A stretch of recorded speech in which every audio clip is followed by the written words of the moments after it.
Hello दोस्तों, स्वागत है आपका हमारे चैनल में। मैं हूं कुमार सर और स्वागत करता हूं आपका वर्मा एकेडमी में। आज की वीडियो एक मोस्ट इंपॉर्टेंट टॉपिक पे होने वाली है। जैसा कि आप मेरे पीछे देख पा रहे होंगे या फिर आपने थंबनेल देख के समझ ही गए होंगे कि क्या टॉपिक है आज का हमारा। तो हाँ जी बच्चों, आज का टॉपिक है हमारा NIOS एग्ज़ाम कैसे लिखें। क्या क्या तरीके होते हैं NIOS का एग्ज़ाम लिखने के लिए, पेपर लिखने के लिए। कैसे हम लिखें कि हमें अच्छे मार्क्स मिले, अच्छे नंबर से हम पास हो पाएँ, हमें 100% 90% मार्क्स आ जाएँ। क्या क्या तरीका होता है अभी हम देखेंगे इस वीडियो में बने रहिए। अगर अभी तक आपने इस चैनल को सब्सक्राइब नहीं किया है तो इस चैनल को सब्सक्राइब कर लीजिए, ये बेल आइकन दबा दीजिएगा और इस वीडियो को भी लाइक कर दीजिएगा। तो चलिए देखते हैं कि हम NIOS का एग्ज़ाम कैसे लिखें। पहले हम बात कर लेते हैं न्यू एजुकेशन पॉलिसी के अकॉर्डिंग क्लास 10th और 12th के लिए क्या किया गया है। तो न्यू एजुकेशन पॉलिसी आई है जिसके अकॉर्डिंग सारा पहले का सब कुछ चेंज कर दिया गया। जैसे कि अगर आप ये आपका जो क्वेश्चन है तो क्वेश्चन का नेचर जो होता है, मतलब किस तरीके के क्वेश्चन पूछे जाते हैं, वो सब भी चेंज हो गया।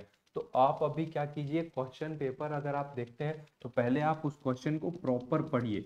ठीक है, आप उसका देखिए, उस क्वेश्चन को प्रॉपर समझिए और क्वेश्चन के पैटर्न को समझिए प्रॉपर कि क्या क्वेश्चन पूछ रहा है। देन आफ्टर आप उसको रिस्पॉन्स करना शुरू कीजिए। ठीक है, आप डायरेक्ट लिखना शुरू नहीं कीजिए। एग्जाम में आप क्वेश्चन पेपर मिलते हैं डायरेक्टली, आप पहले ही 1 क्वेश्चन 2 क्वेश्चन से डायरेक्टली लिखना नहीं शुरू कीजिए।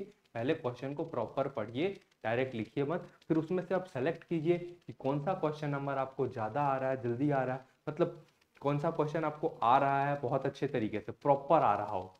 जो जैसे मान लो अगर आपके पास क्वेश्चन नंबर है 3 4 5 6, ये क्वेश्चन नंबर है जिसमें से 6 नंबर अभी आपको पूरा आता है और 3 4 आपको आता है लेकिन मे भी नहीं आता हो, या फिर अगर आप 6 नंबर आपको प्रॉपर आता है तो जो एग्जामिनर होता है उसके पास उतना ज़्यादा प्रॉपर टाइम नहीं होता कि वो आपके सारे क्वेश्चन को पढ़े।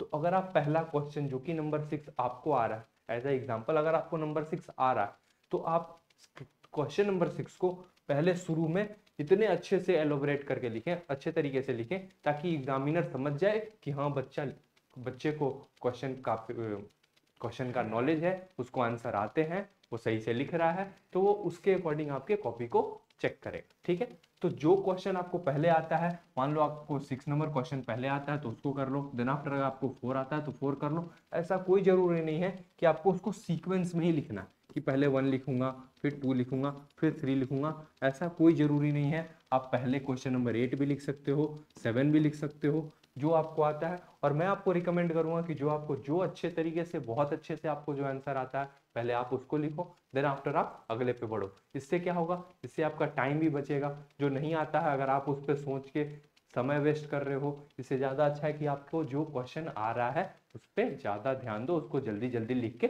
ख़त्म करो। ठीक है, चलो अब बात कर लेते हैं कंटेंट के बारे में। तो कंटेंट का मतलब होता है जैसे कि हमें कंटेंट उसका सही लिखना है। जैसे मान लो कि हमारा कोई क्वेश्चन, ठीक है, हमारा कोई क्वेश्चन नंबर 7 का आंसर लिख रहे हैं हम, तो हमें उसका कंटेंट ऐसे लिखना है, topic by topic, point by point ऐसे रिप्रेजेंट करना है कि जो एग्जामिनर हो वो देख के उसको ऐसा फील हो कि हाँ बच्चे को बहुत अच्छे तरीके से आंसर आते हैं। ठीक है, फिर आंसर शीट। आंसर शीट का क्या मतलब है, जैसे शीट है तो ऐसा कोई जरूरी नहीं है कि आपको सीट भरनी है, लेकिन हाँ ये मैंडेटरी नहीं है, लेकिन आप ज्यादा से ज्यादा सीट भरने की कोशिश करो।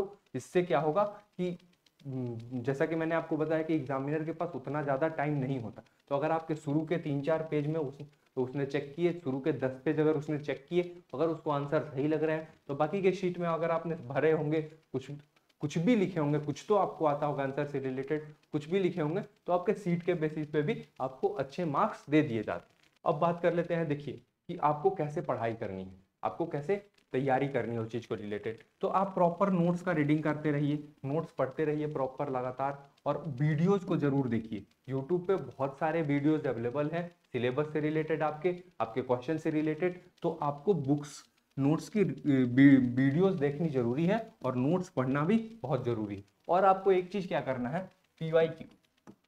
पीवाईक्यू क्या होता है, प्रीवियस ईयर क्वेश्चन। ये बहुत इंपॉर्टेंट है। आप पिछले 3 से 4 साल का प्रीवियस ईयर क्वेश्चन निकालिए और उसको सॉल्व करना शुरू कीजिए।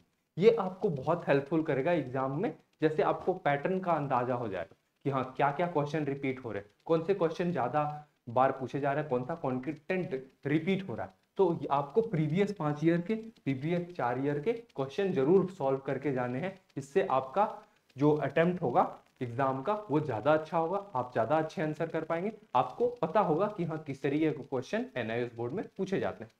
चलिए हम बात करेंगे पैटर्न की, कैसे एग्जाम लिखें, how to write answer in exam, कैसे लिखेंगे किसी भी पेपर में, किसी भी आंसर सीट में।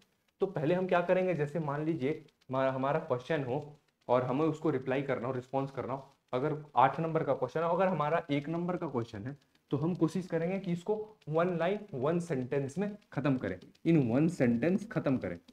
इस पे ज्यादा टाइम वेस्ट नहीं करें, इस पे ज्यादा पेपर भरने की कोशिश नहीं करें। अगर हमारा 2 मार्क्स का क्वेश्चन हो तो हम इसको भी कोशिश करें कि 5 से 6 लाइन में इसको खत्म करें, ठीक है। अगर 3 मार्क्स का भी क्वेश्चन हो तो हम कोशिश करें कि ये 1 पेज में खत्म हो जाए, ठीक है। लेकिन क्वेश्चन आते हैं हमारे एनालिसिस बोर्ड में 4 मार्क्स के भी होते हैं, 5 मार्क्स के भी होते हैं, 6 मार्क्स के भी होते हैं, ठीक है। तो इस तरीके के जो क्वेश्चन है, ये जो लॉन्ग आंसर वाले क्वेश्चन है, इसमें ये कुछ फीचर हम रखेंगे, ये जो कुछ कुछ पॉइंट्स है, इसको आप नोट डाउन कर लो, इसके अकॉर्डिंग आपको आंसर लिखने हैं। जैसे कोई क्वेश्चन है, उसका पहले आपको इंट्रोडक्शन पार्ट लिखना है कि हाँ ये क्वेश्चन है, इसका इंट्रोडक्शन पार्ट ये होगा। तो ये आपको इंट्रोडक्शन पार्ट पहले लिखने हैं, उसका इंट्रोडक्शन लिखेंगे। फिर अगर उस टॉपिक का अगर कोई फ्लो चार्ट हो, अगर उस टॉपिक का कोई डायग्राम हो, अगर आप जैसे कि मैंने आपको यहाँ समझा रखा है कि how to write answer in exam, ये भी एक क्वेश्चन है, तो इसको मैंने कैसे आपको फ्लो चार्ट में या फिर ड्राइंग के हेल्प से आपको समझा रखा है, जिससे आपको प्रॉपर समझ में आ रहा है। तो आप भी कोशिश करो कि उस आंसर को आप डायग्राम के थ्रू, फ्लो चार्ट के थ्रू रिप्रेजेंट करो, ताकि वो एग्जामिनर को ज्यादा अट्रैक्ट करे और वो आंसर देखने में सही लगे, सुटेबल लगे। इससे आपके एक पेज भी मतलब पेज भरने में भी आपको आसानी होगी, आप ज्यादा पेज काउंट कर पाओगे पर आंसर, और आंसर सीट देखने में भी सही लगेगा, और फ्लो चार्ट के थ्रू वो क्वेश्चन अच्छे से एक्सप्लेन हो जाएगा, ठीक है। और फिर आप क्या करो, आगे आप to the point, to the point का मेरा मतलब है जैसे कोई भी आंसर हो, अगर आप उसको एक्सप्लेन कर रहे हो तो आप उसको कंटिन्यूअस पैराग्राफ में एक्सप्लेन करने के बजाय आप उसको पॉइंट वाइज एक्सप्लेन करो, आप उसको क्या करो, पॉइंट वाइज एक्सप्लेन करो। इससे क्या होगा, जो कि एग्जामिनर पढ़ रहा होगा, तो अगर उसको आंसर पॉइंट बाई पॉइंट मिलेंगे तो वो आपके आंसर सीट से इंप्रेस होगा और वो आपको अच्छे मार्क्स देगा, ठीक है। और क्या करो, उस क्वेश्चन, अगर आपका कोई क्वेश्चन है, अगर उसके कुछ एग्जांपल्स हैं तो एग्जांपल जरूर लिखो, उसका की पॉइंट्स भी लिखना जरूरी है, आप उसके की पॉइंट्स को भी लिखो, एग्जांपल्स भी उसमें ऐड करो, ठीक है।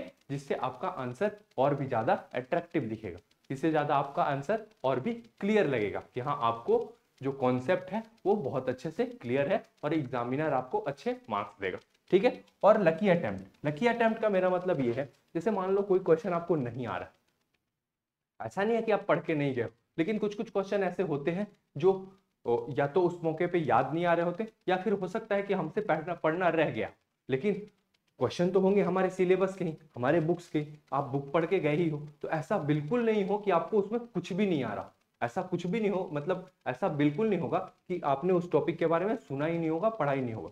तो मेरे लकी अटेम्प्ट का ये मतलब है कि आप उसको अटेम्प्ट करो, आप उस, जैसे 6 नंबर का क्वेश्चन है, अगर आपको उसके बारे में 1 मार्क्स का भी कुछ भी आ रहा है तो आप उसको 1 मार्क्स का लिखो, और उस 1 मार्क्स के लिखने के बाद उसको और एक्सप्लेन करो, और जितना ज्यादा उस टॉपिक के बारे में जानते हो उसको अटेम्प्ट करो, या फिर मतलब ज्यादा से ज्यादा उस पर खुद से एक्सप्लेन करके लिखने की कोशिश करो, ठीक है। इससे क्या होगा, आप क्वेश्चन छोड़ के नहीं आओगे। जैसे मान लो आपको वो क्वेश्चन तो आ नहीं रहा, तो नहीं आने के जो, अगर वो 5 मार्क का क्वेश्चन है, अगर आप उसमें कुछ नहीं लिख रहे हो तो आपके पूरे 5 मार्क्स चले जाएंगे। लेकिन अगर आपने उस क्वेश्चन को अटेम्प्ट करा, अगर आपने उस क्वेश्चन को अटेम्प्ट करा है, तो अपने अगर उसके बारे में थोड़ा भी नॉलेज है, आपने कुछ भी लिखा है, तो 1 नंबर या 2 नंबर तो जरूर मिल जाएंगे। और ये 1 नंबर 2 नंबर आपके स्कोर बोर्ड को, आपके स्कोर को अच्छे करने में आपको हेल्पफुल होंगे, आपके परसेंटेज को भी इंक्रीज कर सकते हैं, ठीक है बच्चों।